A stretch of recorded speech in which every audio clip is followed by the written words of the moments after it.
Welcome to Bosses in Action, coming to you in the Follow a Boss Success Community Facebook group. My name is Renee Funk. I'm a team leader in Orlando, Florida.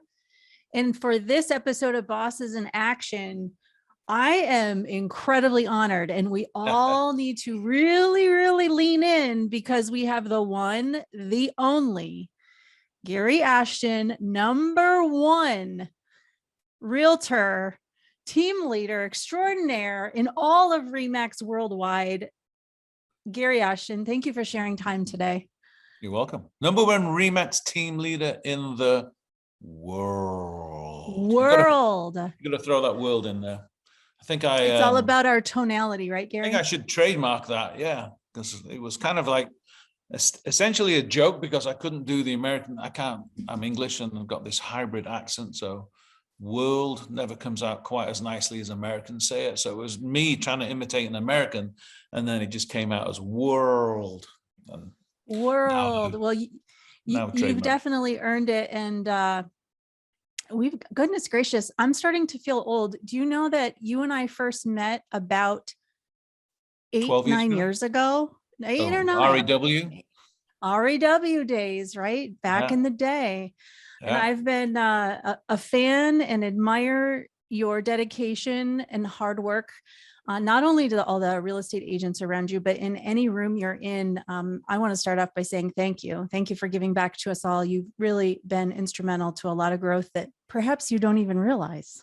I don't realize, otherwise I would be charging. So we're here to talk about lots of things. We're going to dive into a few different topics. #1, agent accountability, scaling our business, leveraging Follow a Boss, maybe a little bit of this change of season in the real estate marketplace. You might have some feedback on that as well. That's all the rage right now. That's all my phone calls are from people around the country, just asking how things are in Nashville. Right. Pretty much the same as everywhere else, really. Well, before we dig into accountability, I feel like it's important to go back to, we have to understand how to gain adoption and Follow a Boss and adoption in our CRM before we can even begin to lean into accountability. So Gary, how do you gain adoption with Follow a Boss? One of the best, most amazing tools in your business. So for me, I think that you telling me to do something doesn't have any credibility unless I see you utilizing it and then showing me examples of how this has worked and how it's really helped you develop your business. So I know that when I was I still have leads that come in that are assigned to me. So the friends say, hey Gary, we think about selling my house. So now I do a make sure, as I say, because they're going to call me on my personal cell phone. This is somebody I've known for 10, 15 years. Gary, hey, we're moving. We need to sell the house.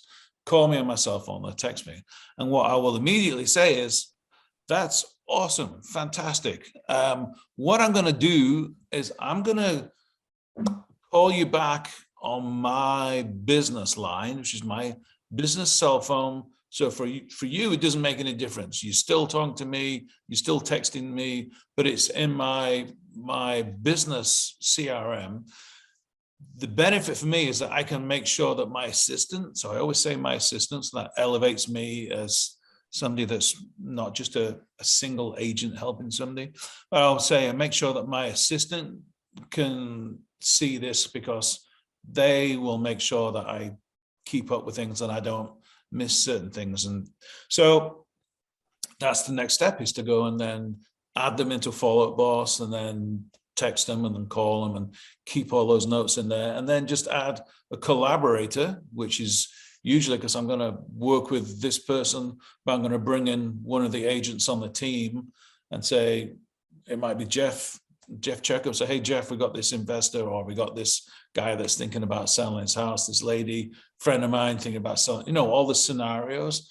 They're going to bring Jeff in because if I'm going to go list the house, I'm probably going to want Jeff to come along and make sure, keep me in line and everything. And so now Jeff has that ability to listen to all all the things that we value Follow-Up Boss for. So now Jeff becomes part of this environment, and he values the fact that I'm the one that's leading the charge, because Jeff's been on the team for, I don't know, 12 years, 13 years. So once I was showing him that this is how I want to work with the leads now, so that allows him to go, well, if he's doing it, I should do it. And Jeff's, very forward thinking, so he sees the value. So if we can get the top, from the top down, everybody using this. So I say this with Deborah, and Deborah and I agree. There's like, if we're using Follow-Up Boss, we have to use it like the agents use it. We can't just go, we'll dip in here and we'll dip in there, and that's okay, because I'm the owner, so Deborah's the owner, so we can change the rules. You can't change the rules. You have to lead by example. So that's the way you try and get adoption from the agents, and then you start showing the value of using Follow-Up Bosses. The way that I always describe it too is like, when you come in to work on the team, it's literally like you come in to work for a business. Yes. And when you go, if you go to work in some corporate environment, you're probably going to get a desk. You're probably going to get, a phone. You're probably going to get an email. So it's the same thing. It's like when somebody calls in, do you want them calling your personal cell phone when you're at work? Or do you want them calling your business line? So I'm trying to get everybody to be in that mindset. I want them to call my business line, because I'm probably jumping all over the place here. But once we have that full adoption of Follow-Up Boss and that number, and you're bringing in collaborators and things like that, that then when you go on vacation, you can create those vacation numbers. So you can essentially make sure that the collaborator or whoever is going to come and look after your business now takes those incoming calls, which would have been coming to your Follow-Up Boss number. Now they're assigned to this other agent who's going to say, hey, this is Gary's assistant. Gary is actually on vacation for the year, but if there's anything I can help you with, let me know, blah, blah, blah, blah, blah. That means that you can then go and take a true vacation. Yes. Where you're not going to be, on the beach and having to work on a deal or work on answering questions. It's all going to be filtered out for you. And so the only time you're ever going to get a call is if it's a complete disaster, which, because of the Follow-Up Boss system, is not going to happen. So once you start highlighting all these benefits, the text, the ability to use those calls for coaching. So like you might say, hey, I keep talking to this guy and I can't get him to confirm the appointment or confirm the meeting or what. So let's go back and let's listen and let's utilize it for coaching. And that's it's just subtle things. Like I was on a call the other day and just listening to ways, John Chaplack will tell you all the time. He's not, why, Gary, why didn't you do this? Gary, why didn't you do that? Why didn't you do this? And then it's more of, okay, so Gary, what could we have done differently here to change the outcome? And it's just rephrasing, it's language patterns, all that stuff that, John preaches and we try and adopt. And once you can explain that to agents and then show them, like, if only you'd have said this rather than this, then you would have gone down the next channel. Because right now, all you did was put a big block between you. I already have a ton of notes. Okay. Oh, so awesome. I was trying to keep up with you because I'm taking notes. We're talking about adoption driving accountability driving success. Accountability, right? Most people see accountability as a bad word, but it's a good word. It's a way. Accountability is the strongest form of professional care and love we can give to each other. 100%. Yeah, because that's just like I said, if I'm continually doing something wrong, I'm banging my head against the wall, I'm doing I'm making all the texts, I'm making all the calls, I'm sending all the emails, I'm giving all the information, but I'm getting no response, or it's, well, what's going on? Well, it's like I said, it's those language patterns, and it's how you deliver that information, the tone, the inflections, and then just redirecting it so that it's more of a, I don't know, more just the opportunities there for the client to go, oh, thank you. Yeah, I actually do want to meet you, and I do want to, I'm actually going on vacation for a week, so let me get back with you when I come back from vacation. So the reason that person was stonewalling, Gary takes a lot of vacations. I'm kidding.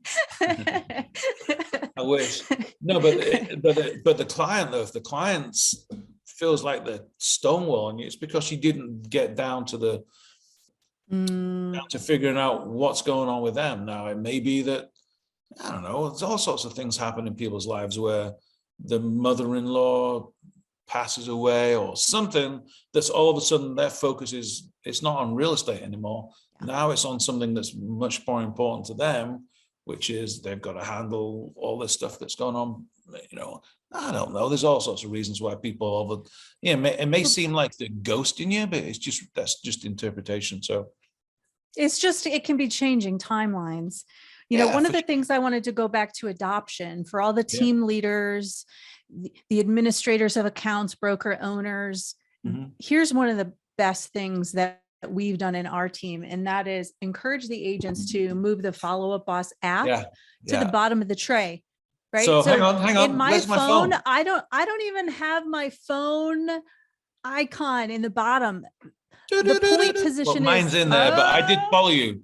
I learned from you. You followed me on that, didn't you? Yeah, it was it was in Atlanta. I think you probably said it numerous times before, but that's the first time that I really took notice of it.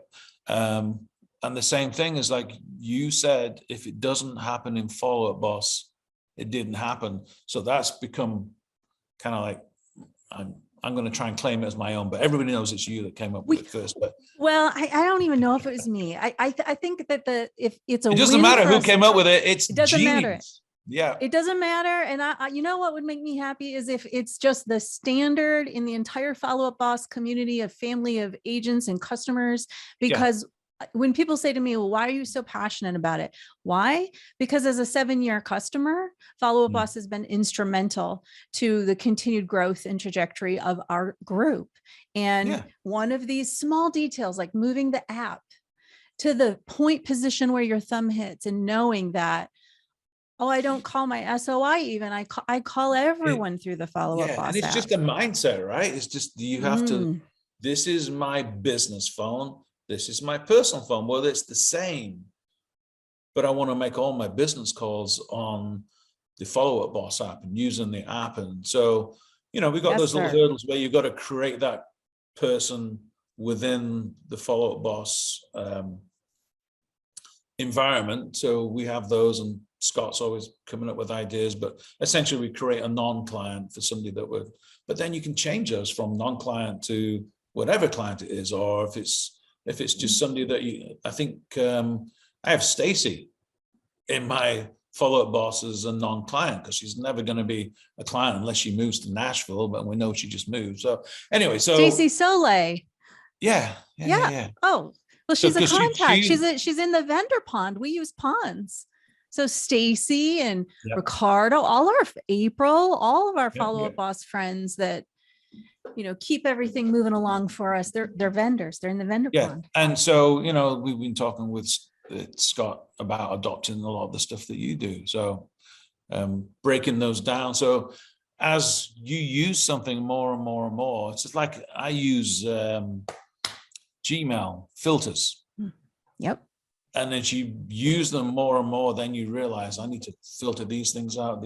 And then you create labels and then sub-labels, and then you just, you know, you can't understand how you ever existed without organizing yourself. And that's the same with Follow-Up Boss. So it's Follow-Up Boss can give us the power.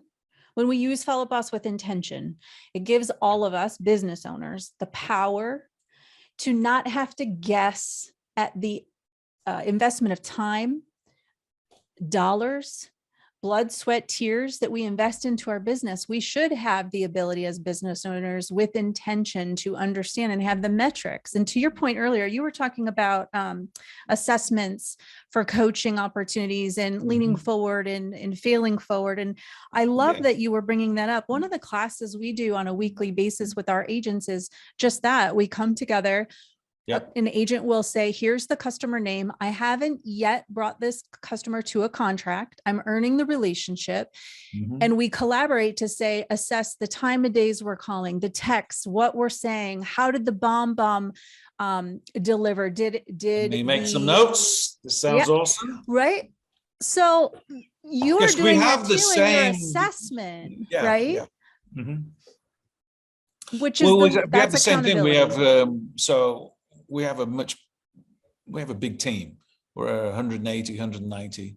So from there, we then have what we call squad leaders, which are little pods. So the squad leaders kind of become the leader of the group, as it were. And we also have the mentors that all mentor certain things. So it's utilizing that kind of feedback within the groups to push forward and utilizing, like you said, the follow-up boss in that way to actually coach people. And then we have sales managers as well that also have these one-on-one checks. And the idea is there just like you were saying, let's review this.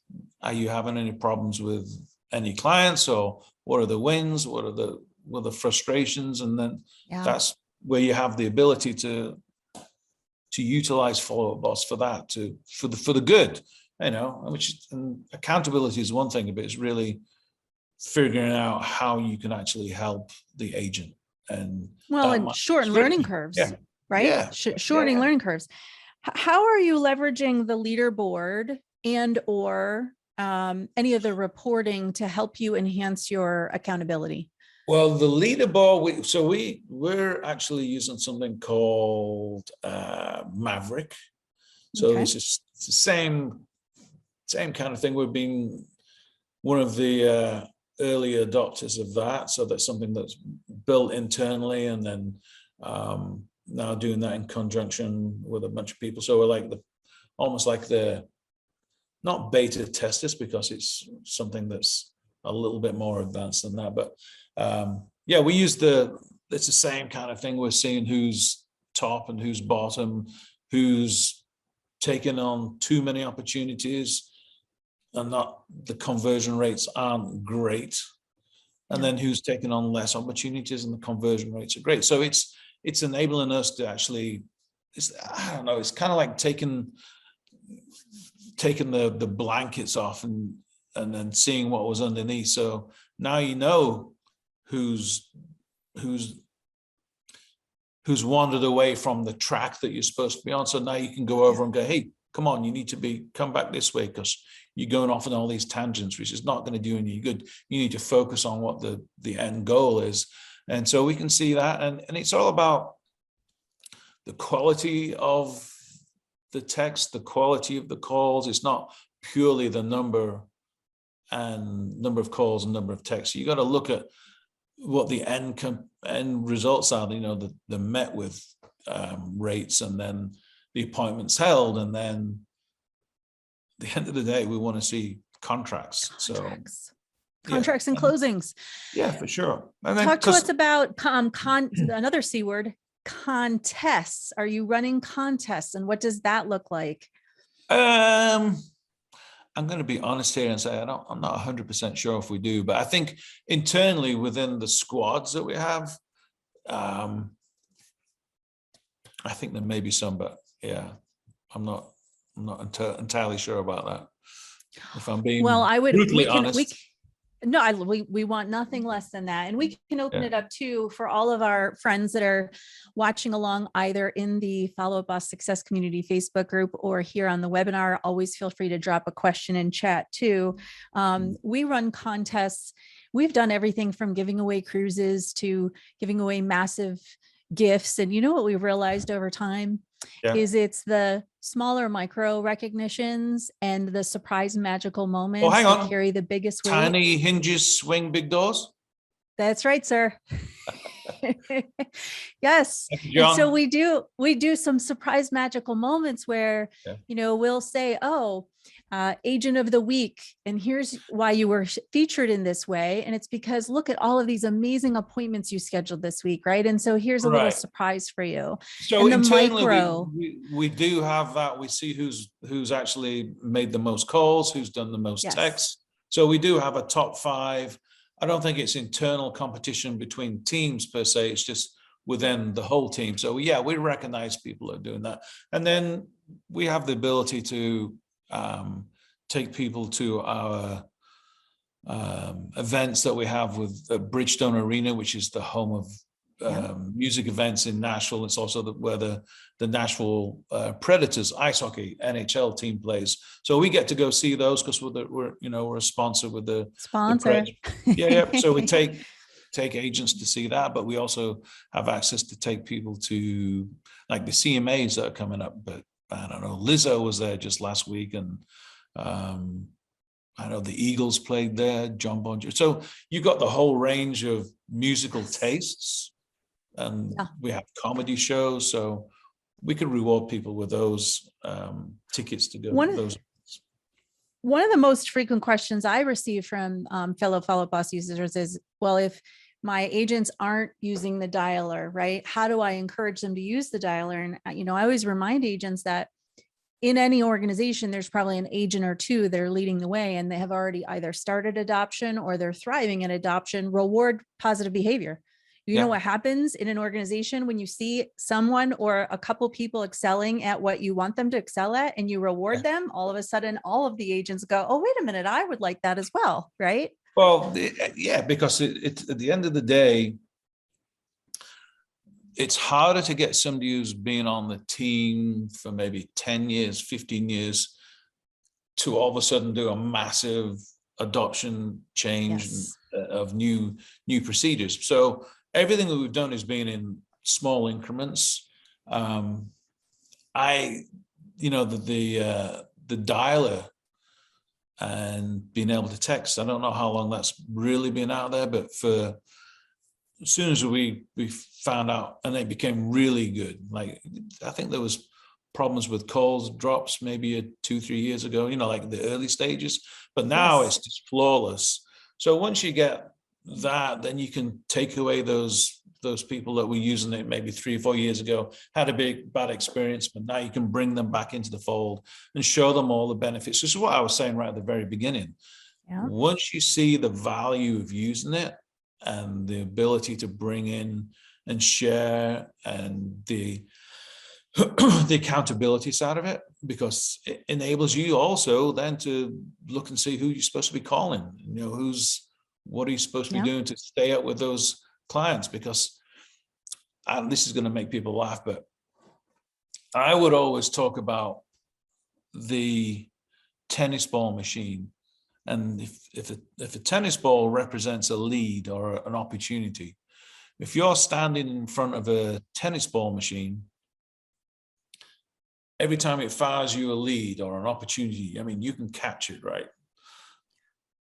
There's a point comes where you're catching everyone. I'll call that, like, oh, another one. Let me call it. So you put, and if you can see, I'm cradling it in my. You're holding them all, right?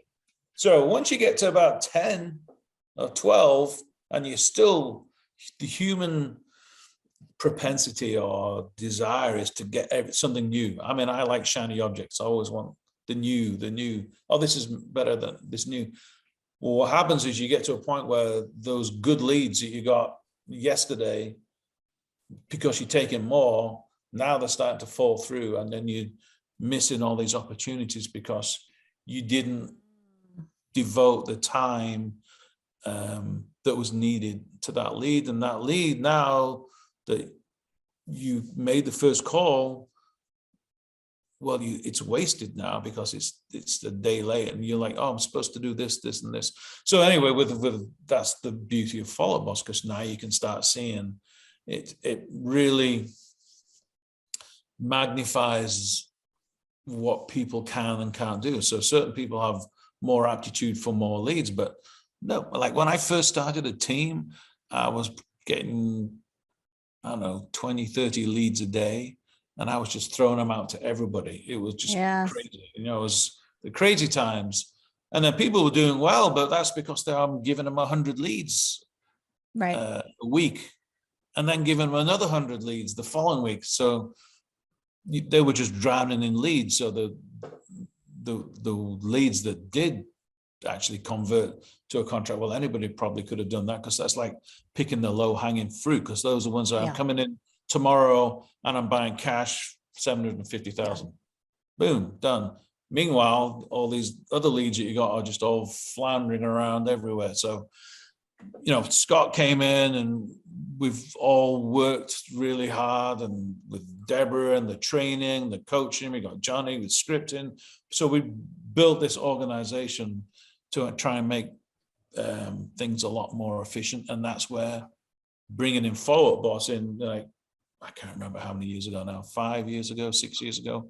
That's what really helped us to become not just a real estate team, but a business where we can look at what we're generating in terms of leads and closings and accountability, all that good stuff. Y'all hear that? I heard it.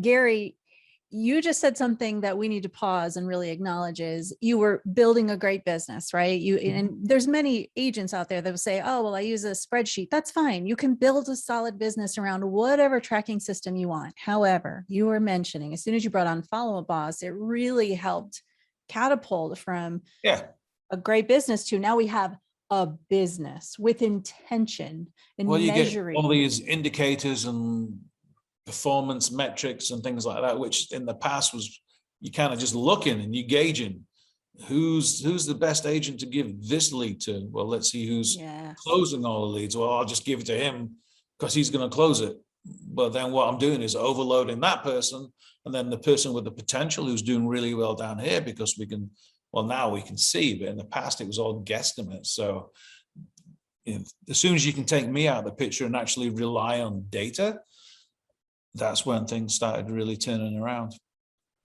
I loved your analogy of the tennis balls and just that visual of seeing the balls cradled in your arm and that, it's shiny object, which really brings us to scaling business and other of the topics we're talking about on Bosses in Actions today. And, if we look at what is the NAR statistics that says 80% of realtors will fail or quit the industry within their first 12 or 24 months, right?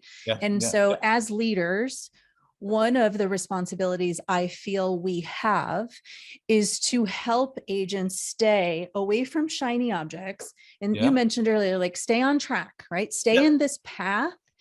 And I love that you talked about that, because when you look at the business you've scaled,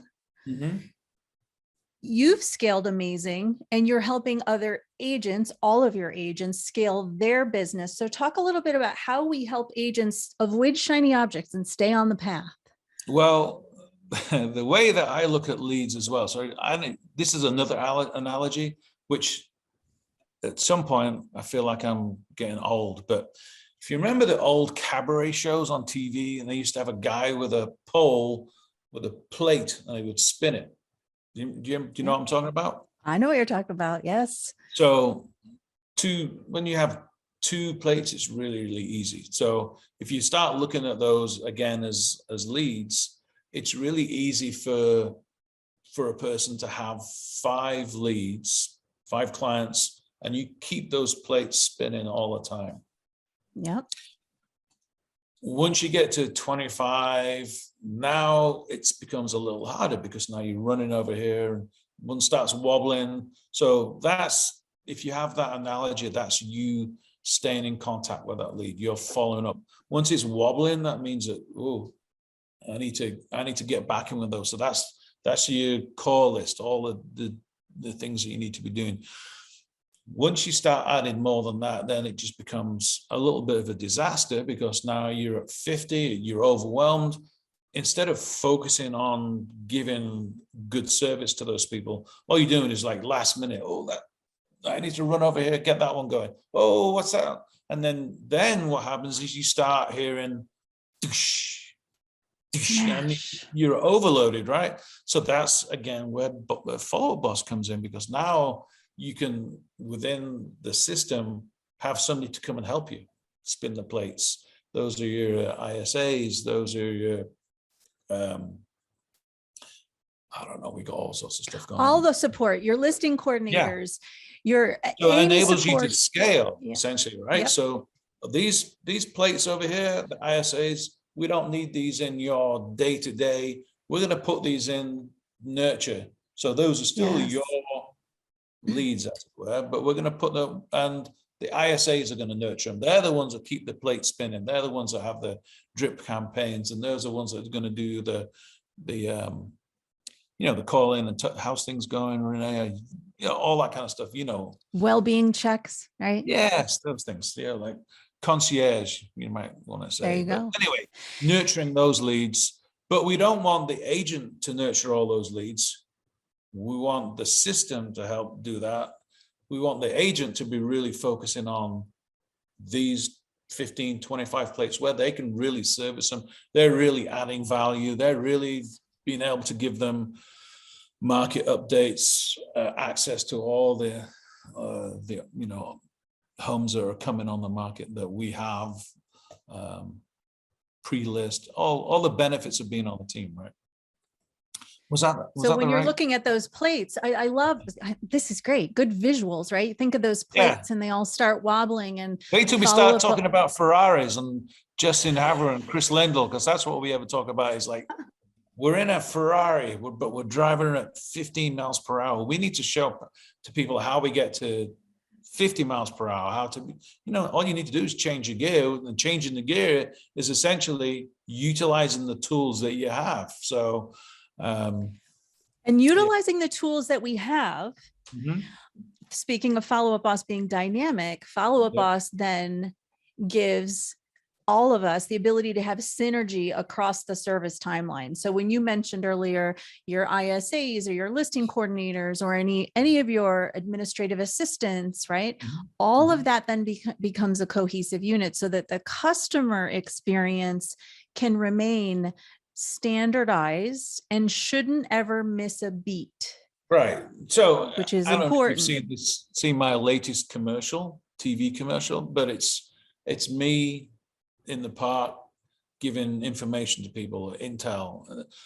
So, but the final frame is when the person says, well, hey, what do I do if I'm thinking about selling my house? And I'll say, don't sell without the intel. And then it cuts to the office, and it's not me, it's me with everybody, the team, the ISAs, the whole structure of the team, which is the agents, the ISAs, front desk, the coordinators, the listing coordinators, the marketing team. So it's like, it's not just me, it's everybody behind me.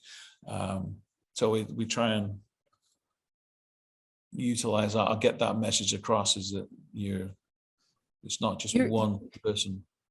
You're absolutely doing more than trying. You're doing it, and you're a great inspiration for so many of us that get to see what you're doing and go, okay, not only is it possible, but you're definitely paving the way. We appreciate that. Well, that's because, as you know, with any organization, you may have somebody that's maybe a little bit more visible at the front, but it's everybody else that's behind that really is the one that's going, hey, Gary, you need to do this. Hey, Gary, what about this? What about this? And so it's having that open mind to be able to recognize that I'm not good at this, but Deborah's amazing at this, and Scott's amazing at this, and I like some of this, and it's utilizing. All right, here's my another analogy. It's like you're in a band, right? So you may have a lead singer who's a great lead singer, but if you got a crap band behind you, if the drummer's no good, the bass player's no good, nobody's playing in time, everybody's, you need to have those strong team members behind you. And that sometimes it means that you get rid of the drummer and you bring in a new drummer who creates that solid foundation. So I'm still a good singer, but now the band starts to sound really good, and the public doesn't really understand maybe musically, because they see somebody who's got a great voice, but they can't figure out, well, I don't know, it wasn't that great. As soon as you bring in those band members that can essentially work cohesively together as a team, they gel, that's when the band starts elevating and the public go, this is amazing. So in that band that's is another not powered analogy by for you. any. I love that analogy, and that analogy in that band is not powered by a spreadsheet. And I hear that sometimes because, there's this saying of like, any CRM is great, it's the one you use. And I do subscribe to that, right? Like, I'd rather True. see a real estate But I'd rather agent use a really good something. one. Amen. Right. Yeah. I'd rather, and here's the other thing is, let's talk about when you first joined Follow Up Boss, how Yep. many agents did you have and what was your production compared to as we stand right now? Just approximate. Oh, this is where I need people with details and figures. I think we may have been in the 70s in terms of number of agents, maybe lower. Volume, this is where Deborah will know exactly, but Deborah, maybe someone in yours can put it in chat later too. Yeah, Scott might be listening. He would know in a heartbeat. But last year we did close to 1.3 billion. So I know that the last 2 years have been an aberration, right? But it's because we had the systems in place, we had the people in place, we had the training in place, we had all of that was there ready to realize that potential. Because without the systems, without Follow Up Boss, without using Bonbon, without using all the services that we use, we'd have done okay, we'd have done better. Yes. But having that strong foundation and that level of accountability that's built into what we've got with Maverick and Follow Up Boss, that's really what enabled us to scale and to take advantage of that market. So yeah, we'd have done good, but we really monopolized and we were able to, I guess it's what's the word? Save a lot of agents a lot of time. Yeah. Yeah. So you're not you're focused on doing what you're doing. So it enables you to have more plates spinning because you've got the support network around you to take advantage of it, so they don't drop. And if they do drop, then we come in and say, what could we do to help you there, Gary? It looks like you dropped a couple of plates.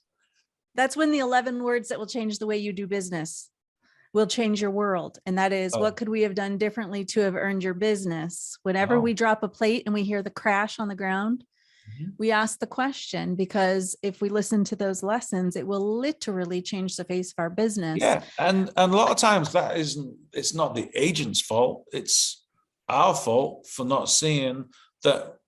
This is what I used to do. I used to just overload people. Yeah. And so once you accept the fact that there's culpability on both sides, and maybe the agent wasn't doing some of the things that you'd said, but that's because you weren't reinforcing the training and you weren't listening and you weren't coaching in the right way. So then it becomes my fault or our fault on the management side. So that's again the beauty of Follow Boss. It gives you that insight into those metrics. So for those watching, whether you're an individual agent, a team leader, broker owner, no matter how new you are or how seasoned, or maybe you're a rising up individual in the industry, one of the reasons I wanted to hear Gary share with us his trajectory from the time that you joined Follow Up Boss to now is because something we, the Funk Collection in Orlando, have noticed is that Follow Up Boss is so dynamic that when we think about those using a spreadsheet, that's fine, but the spreadsheet doesn't help you scale. Right. The spreadsheet is fine as maybe a gateway into the industry, but Follow Up Boss for us as well has been incredibly dynamic through the years that we've grown from 16 million to this year will be about 140 million. Right. Yeah, but you have to With remember Follow-Up that Boss. it's crowdsourcing, right? So you've got, if you're doing it on your own, you're going to come up with some good ideas. You're going to be able to implement some things, and you're going to grow. But that's when you start essentially networking and masterminding with people who are doing better than you, but maybe not doing as well as you, but who are smarter than you, who are throwing these ideas in. Well, that's essentially what Follow-Up Boss is. They're taking all these great ideas, and, I'll push for something, then that's not relevant because it's so particular to me. But then somebody else comes up with a better idea that applies to everybody, then I go, well, that's a lot better. Let's just use that. So it's being able to utilize that crowdsourcing of ideas from a bunch of really, really smart people in the same industry. So that's another huge benefit of being part of Follow Us, because I get to now steal all of Renee Funk's ideas, which I was making note of earlier on. You see all these notes every time you share. I take notes. I've been taking notes in any room that I'm in with you for almost a decade. I appreciate it. Well, I think that you're pointing out too is I often share with people Follow-Up Boss, although it's a CRM, it's the human connection. Anytime Follow-Up Boss has an event like FubCon coming up next week in Vegas, right? You'll be there, right? Yes, I am on a panel with Justin, Anthony, and who else is on? Oh, when you know people so well, but then just names go out of your head. That's why you just say I'm on a panel, Gary. As soon as we start naming names, all of a sudden, like that magical things happen where we're older and our brain. Sunit, that's it. Sunit. If I didn't mention Sunit's name, he would absolutely crush me.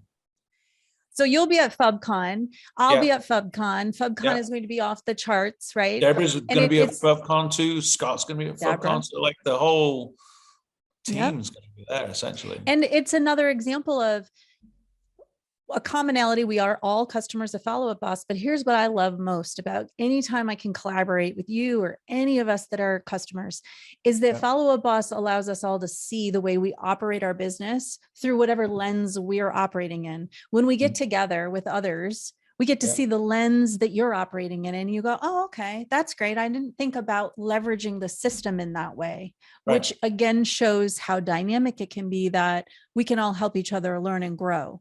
Yeah. So most conferences, I go to a lot of conferences, and a lot of the conferences are about, it's not so much the content, it's about the people that are there, right? So all the networking afterwards is great, but I'm telling you, the Follow-Up Boss conferences, that's where you really do sit down and you absorb and you watch, and it's really powerful to be in that room with all those people, and you see people like Justin and Chris and yourself and Trista.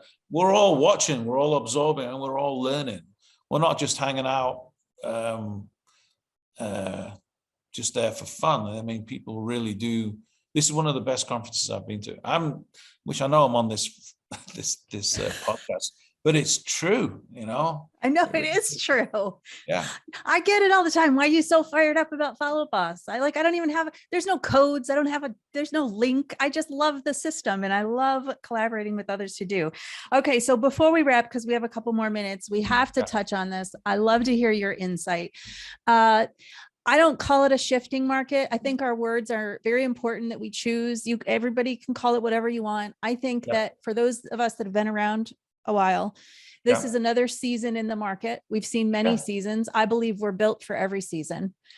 What advice do you give agents right now to stay focused and continue to thrive no matter the season in the marketplace?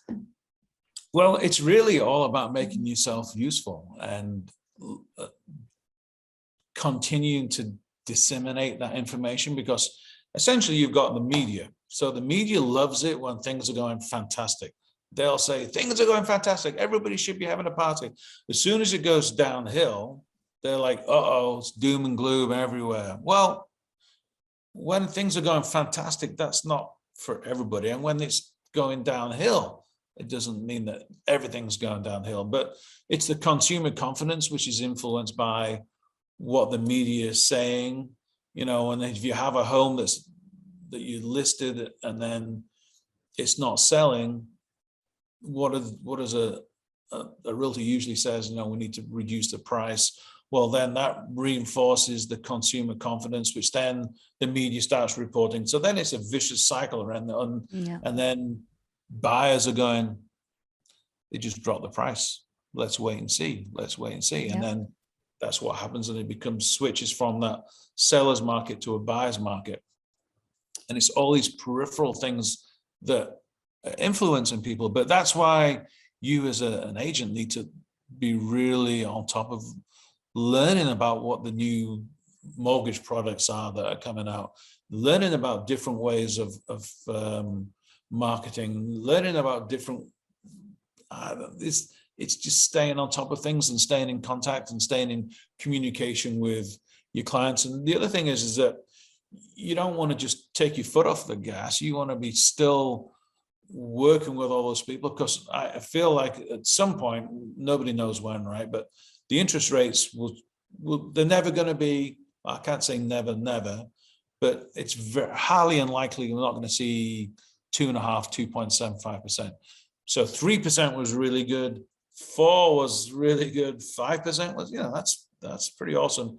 6%, but when you get to 7%, that's a little high. So hopefully we're going to see in the next 6 to 18 months, rates kind of drop back down to, and then who knows, probably end up in the 5.5 to 6. So then it's just about educating people that, well, as the market changes, the property values are probably going to come down a little bit. Your interest rates gone up a little bit, but there's a point where they kind of intersect, and you're paying the same or roughly the same payment as it was when you were buying a really expensive home and you couldn't take the time to even think about having a home inspection. You just have to throw the offer in and throw $50,000 more, and then you bought at the height. We gave our right arm, our firstborn, right? Yeah. Like all of it. So now sellers are going to have to be a little bit more balanced, and that it's not just going to be say, if you don't like it, you don't want to take it. The best houses are always going to sell first. So that means that when you have a house that maybe has some deferred maintenance or needs some sprucing up, your sellers are going to have to actually invest something in their home to make it attractive to other buyers, so that, if you got 12 homes in the same neighborhood and one of them's absolutely pristine and one of them's just, they've done nothing, they've had kids running around and they've trashed the walls and it looks like a disaster, there's shopping carts in the front yard, which one's going to sell first? People will pay for that premium because they don't have to come in and take care of all that deferred maintenance. So it's just like educating your clients that they're going to have to invest a little bit in their house to make it more attractive to the public, and just staying in touch and being positive and communicating. And like I said, there's lots of new ways to finance and lots of new ways to generate clients, and there's going to be just the pressure release is that there's going to be such a demand, because who knows, I'm not an economist, but rates at 7 and 8% compared to the 2.5, 3%. The problem is there's going to be, I think it's 80% of people that will have homes that are 5% and under. Well, they're not going to go and move to 8%, but at some point life circumstances come into play. So we're getting back to the fundamentals where people have to move because of birth, death, relocation, divorce, all those things. That there's no speculative moves anymore, but there are going to be people move, and there are going to be people that lose their lease, wherever they're leasing. Sure. The owner has to say, I'm selling the house. You're going to have to find somewhere to live. So there's going to be all those fundamentals that are still driving. So the more that you're educated, the more that you stay in touch, and more that you keep abreast of what's going on. And then don't just accept everything that the media says You know, things aren't great, but they're never as bad as the media goes. The media is driven by headlines, and headlines are what generates revenue from people. Oh, news at 10, interest rates Yeah. at 9%. So that's what's going to get people to come and watch it. And then that's advertisers want eyeballs, and that's how they sell their space. So there is a lot of clickbait going on. You know, some of it's, a lot of it's based in truth, but you got to be able to filter that out. So Be the knowledge broker. yeah. Be the steady hand who says, well, let's take a look at the data and let's make some decisions, and I'll do everything in my power to make sure that I've provided you the information that's the best to help your family achieve the goals your household is seeking to achieve. Right. I love it. I love that you're sharing that. And I think that, you know, Follow Up Boss, for example, one of the things we're doing is we use Smart List by heats. So we do hot, warm, nurture. And what are we seeing right now over the last, so the new market, I guess, if you look at it for the last few months, is we're paying very close attention to that Smart List. That's our warms, because there's a lot of data to assess in that warms. The warms are like a fence.